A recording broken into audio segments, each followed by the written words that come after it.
3일 안에 나라 문을 닫지 않을까? 파산당할 것 같은데 돈이 없어서. 아 진짜로요? 와 12조 원이면 대박 아니에요? 한 달도 안 되는데 12조 원이 풀렸다고 하면 정부의 의도와 어긋났다라고 비판을 하시는 분들이 있는데 솔직히 말씀드려도 돼요? 근데 이거? 안녕하세요. 북한에서 온 강나라입니다. 반갑습니다. 네, 안녕하세요. 평양에서 온 금혁이라고 합니다. 오늘은 한국의 긴급 재난지원금에 대해서 이야기를 나눠보도록 하겠습니다. 네, 들어봤어요. 재난지원금 이제 뉴스에서도 많이 나오고 또 인터넷으로도 많이 신청을 한다고 하더라고요. 또 어르신들 같은 경우에는 불편하니까 또 직접 찾아가는 서비스로 뭐 전화로 지원하고 아니면 센터에 방문해서 지원을 한다고 하시더라고요. 네, 받았는데 아직 만져는 못 봤습니다. 아니, 저희 엄마가 다 가졌어요. 네, 저도 받았습니다. 저희 집은 이제 3인 가구예요. 80만 원 정도 받은 걸로 알고 있는데 아직 재난지원금 들어는 봤지만 네, 어떻게 생겼는지 제 거는 한 번도 못 봤어요. 저희 엄마가 저를 한 번도 안 보여줬어요. 쏠쏠하게 잘 썼죠. 근데 정말 이게 감사한 것 같아요. 어떻게 보면 뭐 우리나라도 힘들잖아요. 힘든데 코로나19로 인해서 많은 타격을 입었잖아요. 학생들 같은 경우에도 알바를 못하고 직장인들 같은 경우에도 회사를 못 가고 이러다 보니까 금전적인 부분도 되게 힘들었기 때문에 이렇게 나라에서 정부 차원에서 배려해서 해주지 않았나 싶더라고요. 저는 되게 감사한 것 같아요. 신기하고. 솔직히 말씀드려도 돼요? 근데 이거? 진짜 솔직히 말씀해. 네.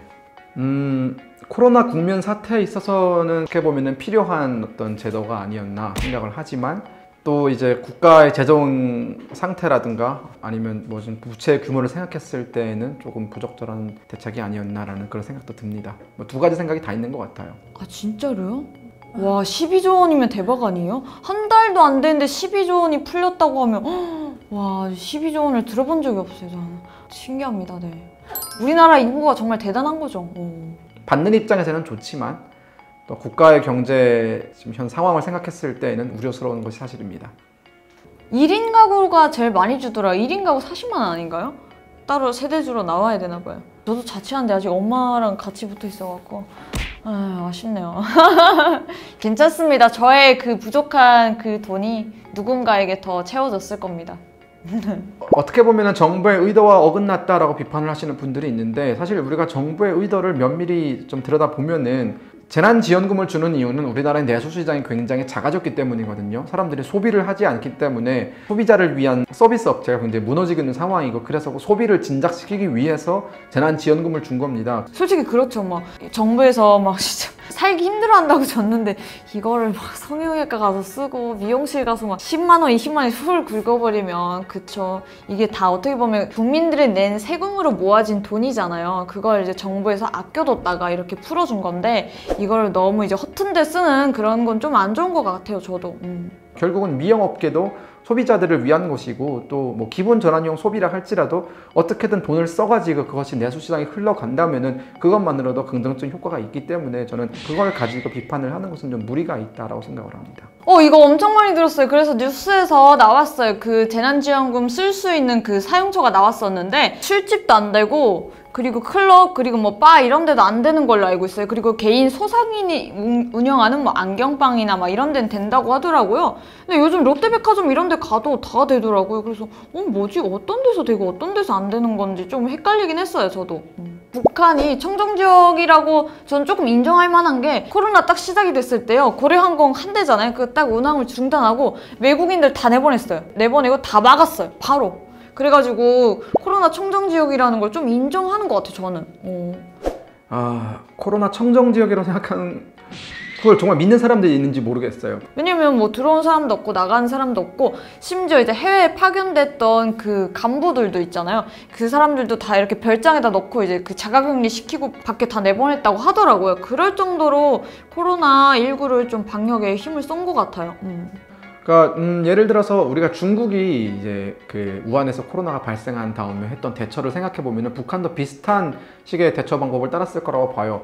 중국도 이제 권위주의 국가고 북한도 중국보다 훨씬 더 권위적인 국가이기 때문에 국가가 모든 것을 통제할 수 있고 국가가 개인의 행동 하나하나를 통제할 수 있기 때문에 오히려 코로나가 발생한 다음 그것을 뭐 통제하는 데는 우리나라보다는 빨랐을 수도 있지만 의료 시스템 자체가 굉장히 열악하기 때문에 환자가 한번 발생을 하면은 치료를 할 수가 없는 게 문제인 거죠. 그렇다고 뭐 환자들을 다 죽일 수는 없는 노릇이기 때문에 결국은 북한도 고생을 좀 하지 않았나. 또 그걸 증명할 수 있는 여러 가지 정황 자료들이 있습니다, 사실. 예를 들어서 북한에 들어왔던 중국인들이 몇백 명이 있었는데 그 사람들을 출국 금지 조치를 내리고 4월 말까지도 내보내지 않고 계속 붙잡아 둔다거나, 아니면 원래 북한은 2월, 3월, 4월 이렇게 봄을 맞아가지고 군사 훈련을 진행을 하거든요. 근데 군사 훈련을 진행하지 않았어요, 코로나 때문에. 이게 군부대에 워낙 퍼져 있다 보니까 군사 훈련을 같이 하게 될 경우 이게 걷잡을 수 없을 정도로 퍼지기 때문에 아예 군사 훈련을 중지하고, 또 김정은이 원산 쪽에 가서 며칠간 머무는 중 코로나와 관련돼서 여러 가지 심상치 않은 움직임을 보여준 게 사실입니다.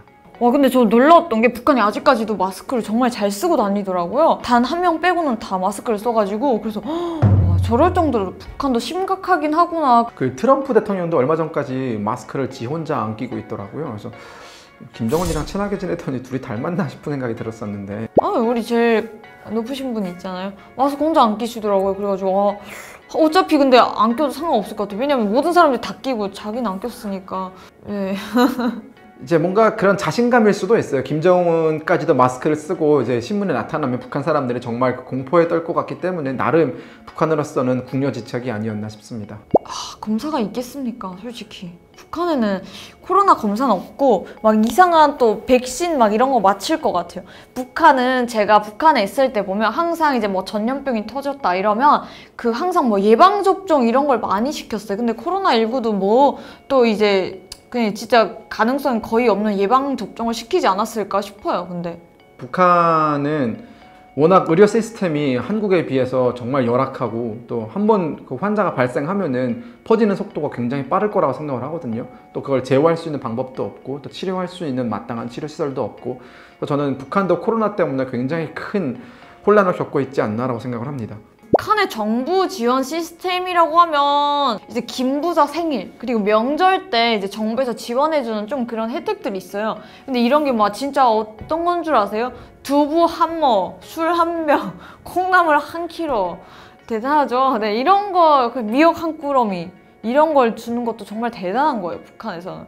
이런 게 그냥 정부 지원 시스템이고, 뭐 코로나19가 퍼졌다, 뭐 이렇게 전염병이 퍼졌다고 해서 마스크를 지원해 준다거나, 아니면 뭐 무료 이제 접종을 시켜준다거나, 아니면 또 뭐 치료제를 내준다거나 이런 건 없죠. 없죠? 저는 없다고 봅니다. 오히려 우리나라의 정부 지원 시스템이 훨씬 잘 되어 있다고 보는 편이고요. 북한은 그런 것이 거의 평양의 뭐 극소수 지대를 제외하면은 없다고 보는 게 맞습니다. 북한에서 재난지원금을 준다면 3일 안에 나라 문을 닫지 않을까, 파산당할 것 같은데, 돈이 없어서. 북한은 돈이 없기 때문에 재난지원금을 줄 수 없고, 만약 준다고 하면은 준다고 하면 무슨 일이 일어날까요? 사람들이 다 술 사 먹지 않을까 싶은데요. 한국에 와서 되게 놀랐던 게, 이번에 이제 코로나19가 퍼지고 나서 저희가 이제 하나센터라는 곳이 있어요. 거기서 이제 마스크를 30개를 가정에 지원을 해주시는 거예요. 그래서 되게 감사하더라고요. 왜 북한에서는 이런 걸 느껴보지 못했었으니까 되게 감사하고, 솔직히 북한에서는 마스크를 지금 다 만들어 낀다고 하더라고요. 그럴 정도로 이제 막 부족하고, 그런데 그런 거에 비해서 저희가 이렇게 감사함을 느끼고 살고 있는 게 참으로 행복한 것 같아요. 정부 지원금에 대해서 저는 뭐 받는 사람 입장에서는, 또 우리 국민 모두가 받았는데 받는 사람 입장에서는 굉장히 좋고, 또 흔히 이제 뭐 통장에 돈이 들어오면 다 기분 좋잖아요. 근데 지금 쓸 때는 좋지만 결국은 그에 대한 모든 부담은 우리 20대, 30대가 져야 한다는 사실을 우리가 좀 잊지 않았으면 좋겠습니다.